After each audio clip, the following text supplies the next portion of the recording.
Most of the novels of Charles Dickens were originally published in monthly parts like this. This is David Copperfield, and each month you would get a part of the book like this, a few chapters wrapped up in printed wrappers with illustrations by the same illustrator who did the book, and there would be advertising in it, the Copperfield Advertiser. Various advertisers would vie to take advertising space in these books as they were the best sellers of the age. But Dickens wasn't the only novelist who published in this way, but he's the most famous, and it was his success with Pickwick Papers that really led to most of his novels being published in this format. The usual format would be that there were 20 parts, and the final part you would get a double number, which this is parts 19 and 20 of David Copperfield, and that would include with it the printed title page, which would allow you to have the book bound up when you'd finished. And so it would include the engraved title page and the printed title page, and you could then have the book put into a single volume. This is a single volume of Pickwick Papers. It's a little later, but it's a full leather binding done in typical Victorian style. Dickens experimented with various other formats.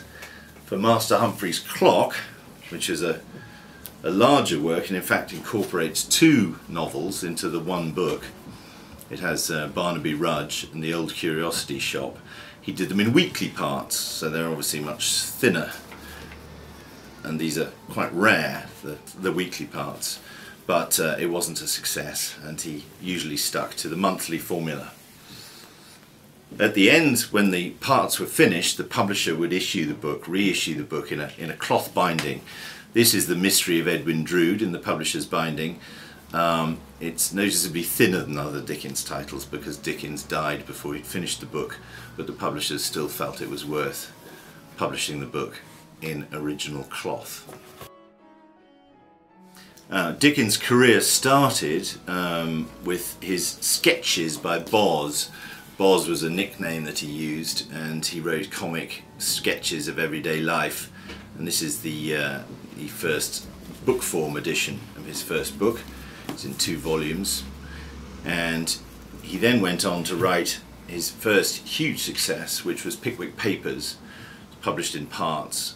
Again, he's known as Boz on the title pages of that. And by now people realised that he was going to be one of the best-selling novelists of the age, and in his novel Oliver Twist he decided to come out from behind the shelter of his pseudonym, and early printings of Oliver Twist still have his name as Boz on the title page, but in later issues he changed that to Charles Dickens, and from then on he became known as Charles Dickens, and was at that time probably the most famous man in the world, let alone writer.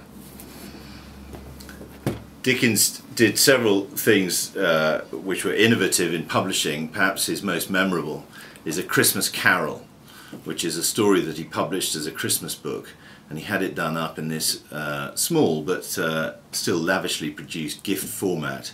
It has a rather pretty cinnamon cloth binding with a gilt wreath on the front, and he took great care over it. Had the title pages printed up in various colours to see which ones looked best. He decided in the end that red and blue looked best, and it has illustrations by John Leech, one of several illustrators who illustrated Dickens' works.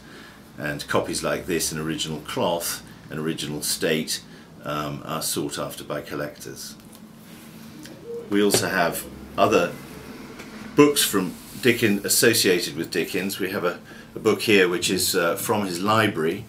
It has his bookplate in it, which is from his house at Gad's Hill, the large house he built himself in Kent with the proceeds of his novels. And this is a selection called Half Hours with the Best Authors.